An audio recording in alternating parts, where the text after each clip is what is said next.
बिस्मिल्लाहिर्रहमानिर्रहीम। स्टूडेंट्स, उम्मीद है आप सब खैरियत से होंगे। कल हमने अपना लेक्चर नंबर 2 एंड किया था। ऑक्साइड्स को हम स्टडी कर रहे थे, फॉर्मेशन ऑफ ऑक्साइड को।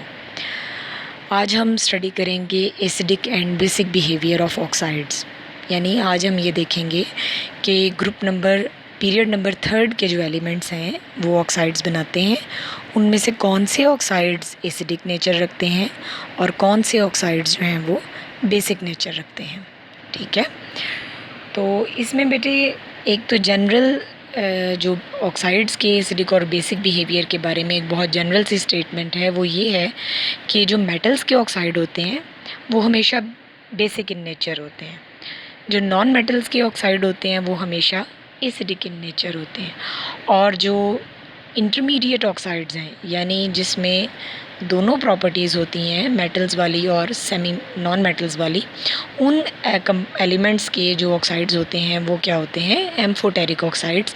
एम्फोटेरिक ऑक्साइड्स ऐसे होते हैं कि जिनमें एसिडिक बिहेवियर भी होता है और उनमें बेसिक बिहेवियर भी है। ठीक है, तो ऑक्साइड्स हमारे पास कितनी तरह के हैं? एसिडिक ऑक्साइड, बेसिक ऑक्साइड और amphoteric oxide. Acidic oxides normally जो नॉन मेटल्स हैं उनके जो ऑक्साइड्स हैं वो एसिडिक हैं, as I have already told you. और जो मेटल्स हैं उनके ऑक्साइड जो हैं वो बेसिक होंगे। और जो सेमी मेटल्स होती हैं उनके ऑक्साइड जो हैं वो एसिडिक बिहेवियर भी शो करते हैं और बेसिक बिहेवियर भी शो करते हैं।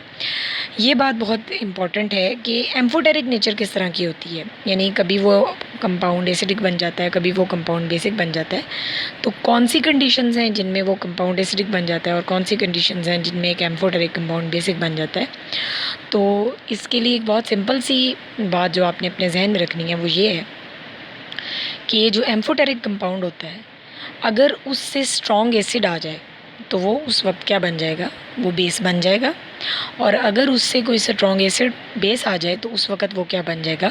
एसिड बन जाएगा। यानी उसमें दोनों नेचर हैं, वो according to situation and according to the circumstances वो क्या बन जाएगा? एसिड भी बन सकता है और वो बेस भी बन सकता है। इसलिए ऐसे कंपाउंड को हम एम्फोटेरिक कंपाउंड या एम्फोटेरिक ऑक्साइड कहते हैं। ठीक है, तो नेक्स्ट जो है वो हम देखेंगे एसिडिक बेसिक बिहेवियर में ट्रेंड कैसे जो है वो मूव करता है इन द 3rd पीरियड। जब भी हम पीरियड के ट्रेंड की बात करेंगे, we will always move from left to right side, and we know that at the left hand of period number 3rd there are sodium and magnesium, which are strong metals, and their oxides are basic in nature. And at the right corner of period number 3rd there are non-metals, which are sulfur, phosphorus, chlorine. These non-metals have acidic oxide, and there are elements like aluminium which is present in between both extremes. Their oxide is amphoteric in nature. Now we will discuss the reaction of these oxides with water, and this reaction will give us an idea that how we say that this is an acidic oxide and this is a basic oxide. First of all, we will discuss the reaction of sodium oxide with water. Sodium, and when we will talk about sodium oxide, we will talk about sodium normal oxide, as you have already studied that sodium can make two type of oxides. One is sodium normal oxide and the other is sodium peroxide. And when we will talk about the chemical reactions and chemical trends, we will talk about sodium normal oxide, and the formula of sodium normal oxide is Na2O. Whenever sodium oxide react with water, it gives a strongly alkaline solution and it forms sodium hydroxide. And whenever we check the pH of sodium hydroxide, it comes out to be 14, and 14 is very highly basic solution. And when it reacts with acids, you can see the reaction at top of this page. Sodium oxide reacts with hydrochloric acid to produce sodium chloride and water, and this is a totally acid based reaction or a neutralization reaction. You know that what is a neutralization reaction? A neutralization reaction means the reaction of acid and base to form salt and water. And similarly, in this reaction there is the formation of a salt, which is NaCl, sodium chloride, and water, H2O. Next is the reaction of magnesium oxide. Magnesium oxide is another basic oxide, and magnesium oxide, when it reacts with water, it gives an alkaline solution of magnesium hydroxide, and but its basic strength is less than that of sodium oxide. There is a very technical and tricky reason behind this, because if we talk about sodium oxide, there is a force of attraction between 1 plus and 1 negative charge, 1 on 1. There is a 1 on 1 ratio between positive and negative charges. So forces of attraction are lesser, and in magnesium oxide there is a 2 on 2 ratio. Magnesium is 2 plus ion and oxygen is also a 2 minus ion. So the forces of attraction in magnesium oxide are comparatively stronger than sodium oxide. So sodium oxide has the ability to be broken into the water very easily to produce a strong alkaline solution as compared to magnesium oxide. Magnesium oxide being more strongly bonded, magnesium and oxygen are have more attractive forces than sodium oxide, so it is difficult to break inside the water, and its alkaline solution is formed slowly as compared to the formation of sodium oxide alkaline solution. So the alkaline strength or the basic strength of magnesium oxide is somewhat less than sodium oxide, and when we check the pH of magnesium oxide aqueous solution, it comes out to be 9, which is less than the pH of aqueous solution of sodium oxide. Magnesium oxide reacts with water, and the reaction is given in front of you on this page. Magnesium oxide reacts with water to produce magnesium hydroxide. Similarly, it reacts with acids to produce salt and water, that is magnesium chloride and water. Next is the reaction of aluminium oxide. Aluminium oxide is an amphoteric oxide, as I have already described what is an amphoteric oxide. Because amphoteric is a compound which has both the properties of acid and base, and it can react with acid and base both. Now we will see the reaction of aluminium oxide with water. Aluminium oxide does not react with water in a very simple way, because aluminium oxide has a high lattice energy and it requires more energy to break down its lattice, so its reaction with water is not very simple. Next is its reaction with acids. It produces aluminium trichloride. We can say it aluminium trichloride and aluminium chloride, both names are correct, AlCl3. It produces AlCl3, aluminium chloride, along with water. It is also a acid-base reaction. And as I have already described that amphoteric can react with both acid and base. So next is the reaction with base. Aluminium oxide react with sodium hydroxide at elevated temperature, and it produces sodium aluminium hydroxide, which is a salt. So we can explain that aluminium oxide being amphoteric reacts with both acid and base. Now there is an important point that you may be asked a question in your exams, that write down the amphoteric behavior of aluminium oxide. So how will you explain the amphoteric behavior of aluminium oxide? By explaining the reaction with acid as well as with base, and you can write these both reaction in the answer of this question. Next is the oxides of phosphorus. Oxide of phosphorus being a non-metal, its oxide is acidic in behavior, acidic in nature, so it will react with water. First of all, its reaction is given with water. It reacts with water to produce a very strong acid, which is phosphoric acid, and its formula is H3PO4, and alongside there is its structure, figure 13.7. You can see in the structure phosphorus has made a double bond with oxygen and double bond with hydroxide ion and 2 single bonds with hydroxyl groups. So this is the structure of phosphoric acid. It can also be asked in your exam that what is the structure of phosphoric acid. So you should learn it by heart and practice the structure of phosphoric acid. Next is this reaction with base. As you know that phosphoric acid is a tribasic acid, because it has 3 replaceable hydrogen. H3PO4 means there are 3 replaceable hydrogen atoms, and you can see in your reaction that hydrogen will be replaced by hydroxide one by one. hydrogen will be replaced by sodium ions one by one. In first reaction, sodium dihydrogen phosphate is formed. In second reaction, disodium hydrogen phosphate is formed. And in third reaction, trisodium hydrogen phosphate is formed, and the hydrogen atoms are removed one by one and are replaced by sodium atoms.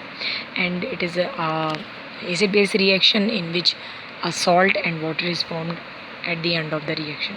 And we can react phosphorus 5 oxide directly with sodium hydroxide, and it will produce sodium phosphate, trisodium phosphate. Next are the oxides of sulfur. As we have learned in the previous lecture that sulfur has two types of oxides, sulfur dioxide and sulfur trioxide. Sulfur being non-metal has a acidic oxide. Both the oxides of sulfur are acidic in nature, sulfur dioxide and sulfur trioxide. Now we will see the reaction of sulfur dioxide. Sulfur dioxide, when react with water, it produces sulfurous acid. The formula of sulfurous acid is H2SO3, and the reaction is given in front of you. Next is reaction with base. Sulfur dioxide react with base to produce salt and water, and the reaction is given in front of you. There is another reaction with base. Two bases have been selected, sodium hydroxide and calcium oxide. Both the reaction give salt and water. Next is sulfur trioxide. Sulfur dioxide, when it is dissolved in water or it is reacted with water, it produces sulfuric acid, and the formula of sulfuric acid is H2SO4. And for your information, you have already studied in your previous classes that sulfuric acid was first made by Jabir bin Hayyan, and sulfuric acid is also known as the king of chemicals. Next is the reaction with base. Sodium hydroxide, when react with sulfuric acid, it produces sodium sulfate and water. Similarly, calcium oxide, when react with sulfur trioxide, it produces calcium sulfate.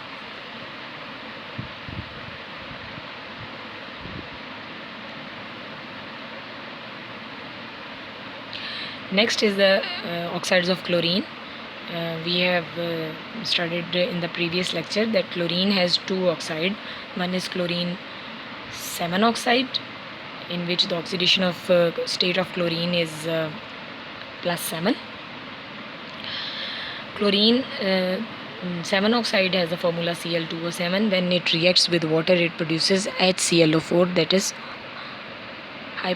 hypochlorous acid, perchloric acid. This is perchloric acid, HClO4. Next is reaction with base. When perchloric acid react with base, it produces sodium chlorate and water. Next is the reaction of sodium. The chlorine 7 oxide, Cl2O7, can directly be reacted with sodium hydroxide. It will produce sodium chlorate, NaClO4. The same product is produced. Next is chlorine 1 oxide. The formula of chlorine 1 oxide is Cl2O. In this oxide, the oxidation state of chlorine is 1, and it is less acidic than chlorine 7 oxide because its oxidation state is less in this oxide. Cl2O reacts with water to produce hypochlorous acid, that is HOCl. HOCl is the formula of hypochlorous acid. Hypochlorous acid, when it reacts with sodium hydroxide, is produce sodium hypochlorite, NaOCl. Next is the reaction of chlorine 1 oxide is directly with sodium hydroxide. It can also be reacted directly with sodium hydroxide. It will produce sodium hypochlorite and water. Next is a quick quiz, and I have told you in the previous lectures that at the end of the chapter or at the mid of this chapter, I will share the answers of quick quizzes with you as well, because I am making the notes of the quick quizzes, and when we will reach at the mid of this chapter or at the end of this chapter, I will share the notes of quick quizzes of this chapter as well, inshallah. Now next topic is the chlorides of period third element. Chlorides are the compounds of period third with chlorine, in which the oxidation state of chlorine is -1. First of all, we will discuss the structure of chlorides of period third elements. As you know that the first two chlorides are sodium chloride and magnesium chloride. They are ionic compound, And you know that ionic compounds have crystal lattice structure, and they are held together by strong electrostatic forces of attraction between the oppositely charged ions, that is positive and negative ions, and their structures are crystal lattice structures. The uh, chlorides at the right corner of period third elements are simple covalent molecules, individual molecules, and the structure of aluminium chloride and phosphorus chloride are very tricky, because they are, when they are in their solid form or in their normal state, they are covalent molecules, but they, when they are converted to their liquid form or their vapor form, they changes their nature from covalent to ionic. Or in other words, we can say that when they are in their normal physical state, they are covalent, simple covalent molecules, but when they are converted to their molten state, liquid state, or their vapor phase, they are converted to ionic solids. Next, we will talk about the melting and boiling points. The melting and boiling points, as we have already discussed in the above heading, that sodium chloride and magnesium chloride are ionic in nature, so they have very high melting points and boiling points, and the chlorides of non-metals like phosphorus, sulfur, and chlorine. No, chlorine cannot form the chloride. The chlorides of the non-metals are simple covalent molecules, so their melting point and boiling point are low. And next is the electrical conductivity. As you know that electrical conductivity can be present in any compound due to the possession of free electrons or freely moving ions. So the sodium chloride and magnesium chloride in their solid state are non-conductor, but when they are molten or they are present in their aqueous solution form, the ions are free to move, so it can pass electrical current, and the phenomena is known as electrolysis. But the non-metal chlorides of non-metal are simple covalent molecule, so they are non-conductors. And you know that the chlorides of aluminium and phosphorus changes their state from covalent to ionic when they are present in vapor phase or liquid phase, so in this phase they can conduct electricity to a little extent. Next is the reaction with water. Sodium and magnesium chloride are dissolved in water due to their ion dipole forces, and they are dissolved in a larger amount in water, and the process by which they are dissolved is known as hydrolysis. Next, in the next topic, they have discussed the structure of individual chlorides. First of all, they have discussed the sodium chloride. Sodium chloride is a simple ionic compound, and it is formed by a giant array of sodium and chloride ions. And you can see its crystal lattice structure in figure 13.19, and in your book 1 you have also calculated its coordination number, its ionic ratio in the chapter of solids. Its melting and boiling point is very high because there are present strong electrostatic forces of attraction between the oppositely charged ions, and electrical conductivity is in solid state is 0, but when the sodium chloride is present in its molten state or in aqueous solution form, it is a very good conductor of electricity. Next is magnesium chloride. Magnesium chloride is also an ionic chloride, and it has complicated arrangement of ions, and per one magnesium ion there are 2 chloride ions to neutralize the charge, and the pH of magnesium chloride is approximately,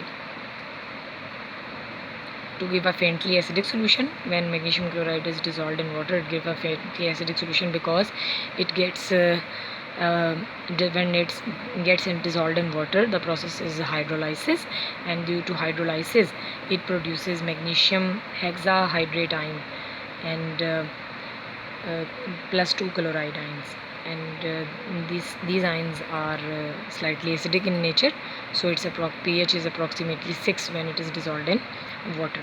Aluminium trichloride, it does not conduct electricity at room temperature because the ions are not free to move. Molten aluminium chloride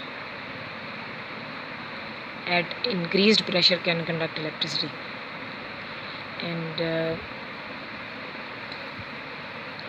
the reaction of aluminium chloride with water is very surprising, because when we drop water onto sodium solid aluminium chloride, it gives a violet coloration, and clouds of steam of hydrogen chloride gas is formed. And when it is dissolved in water, it gives the reaction of hexaecho aluminium ions formed with chloride ions. You can see the reaction on this page. Next is silicon tetrachloride. Silicon tetrachloride is a simple covalent chloride. It is not a very good conductor of electricity. It is a very poor conductor of electricity, and when it is dissolved in water, it produces silica and 4 hydrogen chloride molecules. Next is the chlorides of phosphorus. As you know that chloride has phosphorus has two chloride, phosphorus trichloride and phosphorus pentachloride. First is given the reaction of phosphorus trichloride. When phosphorus trichloride is dissolved in water, it produces phosphorus acid H3PO3, and when phosphorus trichloride is dissolved in water, it produces phosphorus oxychloride POCl3, and along with it produces HCl. Phosphorus oxychloride, when reacts with water, it produces phosphoric acid and HCl. This is a complete reaction of phosphorus pentachloride with water. Next is the disulfur dichloride. Disulfur dichloride is a simple covalent liquid, and it is formed by the reaction of sulfur with chlorine. Its smell is very bad. It has a very bad smell, and its color is orange. And these are the properties of S2Cl2 which have been discussed. So by this, our topic of today is at its end. As I have already told you that quick quiz notes will be shared soon on this channel, and till then, take care and listen to the lecture carefully, note the important points and learn by heart.